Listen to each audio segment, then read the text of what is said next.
जयाते अभ्यासाची घरटी, यमनियमांची ताटी, जे मनाते सदा मुठी धरुनी आहाती. इंद्रियांना कोंडून ठेवण्यासाठी जे साधक साधनेची घरटी बांधतात, यमनियमांचे दार लावतात आणि सदैव मनाला मुठीत धरून बसतात, तेही कीजती कासाविसी.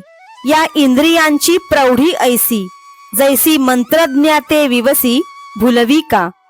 त्या साधकांना देखील ही इंद्रिये अतिशय व्याकुळ करतात. अशी या इंद्रियांची प्रौढी आहे, जसे मांत्रिकाला हडळ देखील फसवीत असते. देखे विषय हे तैसे, पावती रिद्धी सिद्धीचेनी मिशे, मग आकळी ती स्पर्शे इंद्रियांचेनी. त्याप्रमाणे पहा, हे विषय रिद्धी सिद्धीच्या रूपाने प्राप्त होतात आणि इंद्रियांच्या द्वारे साधकाला गुरफटून टाकतात.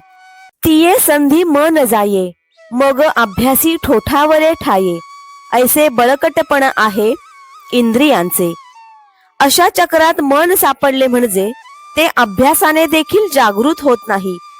अशी बलवत्तर इंद्रिये आहेत.